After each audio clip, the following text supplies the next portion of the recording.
And they are off and racing in the Thuile. It's a strong start from Aldridge and Martan in the centre. Punter on the left-hand side going well as well. And they're all off the line cleanly. Yeah, Lukas Schwarzbauer straight in the pedals and gone. As they head out onto the first climb. No start loop here in the Thuile. Look at the dust already, Ollie. And there's Boishy on the left-hand side. Aldridge just getting a little...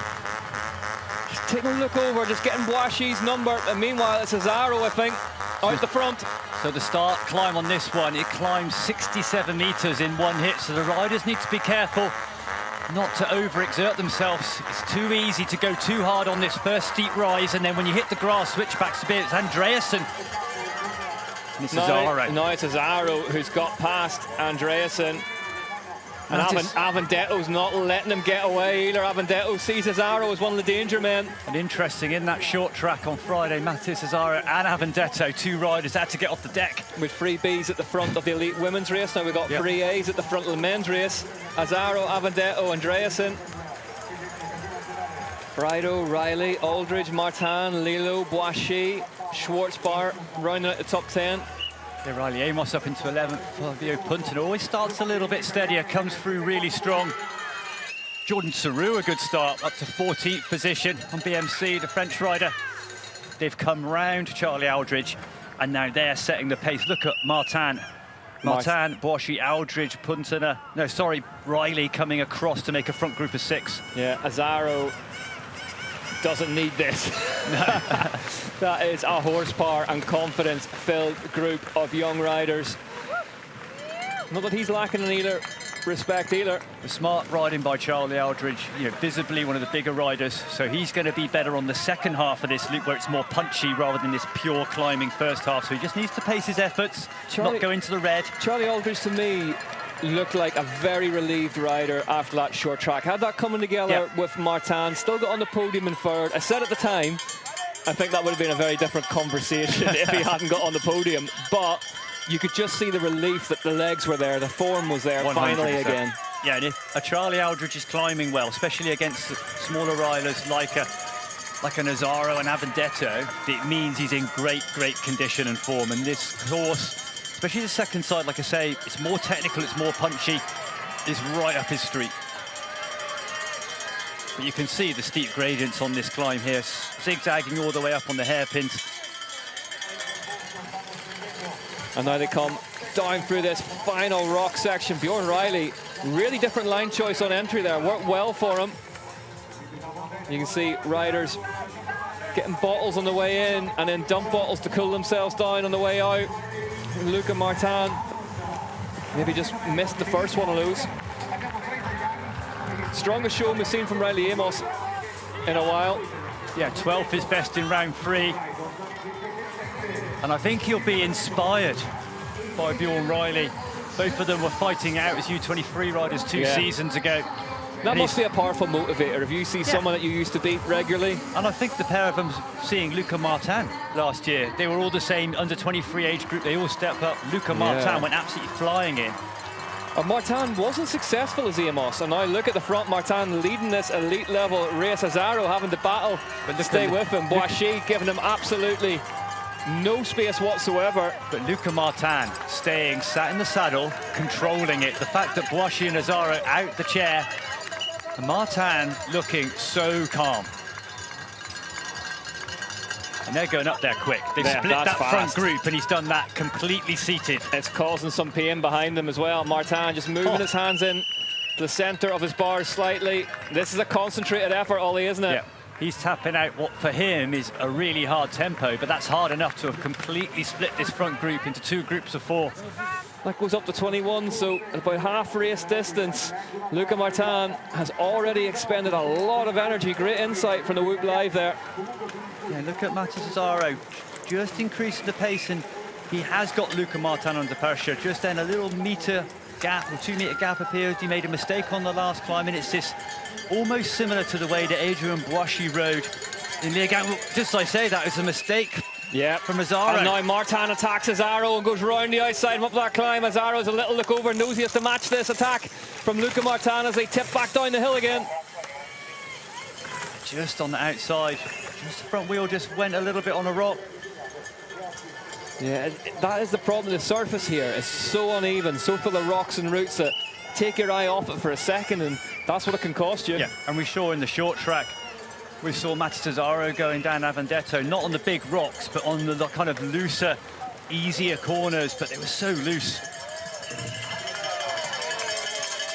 Gwen Gibson, Hayley Batten, of course, in the elite women's side of things. Yeah, looking back, Christopher Blevins working his way through last year's World Cup winner, coming back after injury. 23rd position now. Oh, it's a coming together, and Avendetto's down off the side of the track. Bjorn Riley pushes his way past. Riley Amos has to unclip. Oh, just wondering if he just half-wheeled. If Bjorn Riley just half-wheeled the back of Simone Avendetto there, it was a strange-looking crash. Charlie Aldridge in problems now as well. It's the three French riders now at the front. Yeah, three Frenchmen. All of a sudden, it's a group of three. And will they be aware of that, Ollie? Will they be aware they have an opportunity here? Only now, I think so, because all the way through that single track, you're focusing on the tech. They wouldn't know that Avendetto had a problem. It's a difficult position now for Avendetto, because you're 9 seconds down. Do you make an effort before the climb, or do you just lock into your pace? Fast descent, but you see there's a bit of intent now from Boishy. He's accelerating. Oh, and Azzaro. Oh, fancy's going with him. Azzaro trying to power around the outside of Luca Martan and Adrian Boishy, and does so. Racing and sprinting up a climb. And now Martan just took a big hit there in amongst stuff in an attempt to get past Azzaro. I thought for 1 second he's going to ricochet back in and skittle all three of them. There's some serious mind games going on now in this front group. And I'm just wondering how much energy this is using. I mean, obviously a lot, but on laps 6 out of 8, these little punches, these little bragging rights attacks are going to be hurting everyone. I mean, I've never seen anything like that before. We're halfway up one of the biggest climbs in world mountain bike, and you've got riders like Martan and Azzaro sprinting and going elbow to elbow. Here we go again, Azzaro standing on the pedals now. Boishy was distanced by half a bike length there. And now Martan goes past Azzaro. Azzaro sat up slightly there, stretched the back out. Well, we saw it in the short track as well, with Boishy and Martan going elbow to elbow, getting pretty physical. And yeah, I just wonder what the Cannondale debrief will have been from that, because Martan was so laser focused on Adrian Boishy. Yeah. He took his own teammate out. Ultimately, that's how it went down, how Charlie Aldridge went down. Oh, and it's a big attack here, and it's Luca Martan who now leads by the biggest we've seen so far. Azzaro sits up, doesn't look like he can do anything about it. Boishy takes it on now. Yeah, interesting that Azzaro just forcing Boishy to lead the chase. We saw Azzaro sit up towards the top of that last climb, and they emerged down the bottom of that descent with Luca Martan with a chunky looking lead, and now Boishy is scrambling after him. Martan, we'll bring it to you if we can. Martan in the lead now, and Azzaro looking like he's in trouble here, Ollie. I think it was on that last descent. Here we go. Down through the most difficult descent. Oh, Azzaro, just a big bobble in there. Yeah, top 10 will be a good comeback for him. Another Italian, Yuri Zanotti in 10th place currently for Willie Vittoria. And you can see there the climb sector, 10 seconds lost by Azzaro to Martan in total across the race. He's gone back and forth in fairness to them. But look how hard Martan's still pushing. 28 seconds now his lead. Wow. I've never seen a lead like this built going out so quick from such a small error. But you could see Martan and Azzaro were playing mind games with each other, marking each other out, just waiting for that mistake. And it was Azzaro that clipped out on the descent. And we said Martan was, and as soon as that happened, boom, the elastic broke. And we said on a course as technical as this, you will have mistakes, you 100. will have opportunities. But now it looks like Azzaro again riding away from Boishy here. No easy thing to do in 2026. Boishy looking like he's not going to do the double. after winning the short track on Friday evening. Luca Martan using every single inch of the track on the way around that right-hander. Some ride by Luca Martan. Just keeping his powder dry earlier in this race, but I don't think he had the legs to match this man today. Ella Connolly, UCI EDR World Cup winner, ringing the bell. Also happens to ride a Cannondale, Ella, so as luck would have it. Matisse Cesaro taking nothing away from him. He's still in amongst it here. If anything happens to Martan, he's in pole position, and also, as you say, on the podium in cross-country Olympic as things stand. Matisse Cesaro is having the most up and down season. 2 short track wins, but a nightmare in every cross-country so far. Firmly in his clutches ahead of this weekend. Luca Martan set to leave here with a considerable lead. Rumours continue to swirl around what sort of bike he'll be riding next year. And for now, they're going to remain rumours. But what a statement performance from the Frenchman. These two behind him give it a good go as well, didn't they? And we talked about Martan in Nove Mesto and Amarave at the start of the season whenever he tried to chase Pidcock down to no avail. He was so far ahead of the rest of the field that the warning signs were there for the rest of them. 100%. Here he comes then.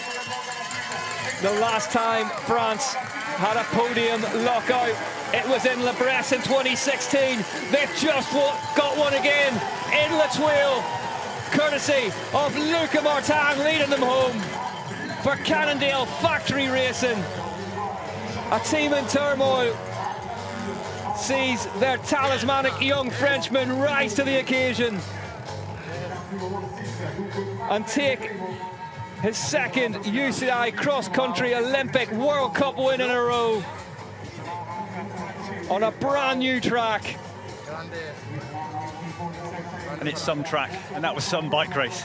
Look at what is taken out of him as well. Take nothing away from Matisse Cesaro. Finally onto a UCI cross-country Olympic World Cup podium in 2026 for Origin Racing Division. What a day they've had. He did very little wrong, Ollie. Matisse Cesaro, I think, would be happy, relieved, get on the podium and put a solid XCO race together. Nightmare of a season so far, but he's done the job. He'll be happy with that. That win from Martan, Cannondale's 28th in Elite Men's UCI cross-country Olympic Distance World Cup. Luca Martan's third extends his lead in the overall. Third place, Adrien Boissy. A word on him, Ollie. Yeah, great one by Boissy, but I just got the sense early on that he just didn't quite have the legs. Luca Martan, back-to-back cross-country victories. How does it feel to be back on top? It's insane, and it is so special. It was a proper mountain bike today. Honestly, we sent it in every downhill here, and the climb, it was proper. I'm so happy to ride here. Like, sometime in the World Cup, we lost it a bit, the mountain bike, and today on this track, it was a very, very, very a rail track with a insane downhill. Martan wins then ahead of Matisse Cesaro and Adrien Boissy. Unbelievable bike race by Luca Martan. And you can bet around the Specialized and Origin dinner tables, there will be conversations about how they are going to stop this man next weekend in Andorra, because he has a late kick that none of them can match. But when you think about Luca Martan won the last race in Lenzerheide, but it was because of a mistake by Adrien Boissy. But that one today, that was no mistakes. Martan leads the way in the overall then by 343 points from Adrien Boissy, who we just heard from. Bjorn Riley in third now.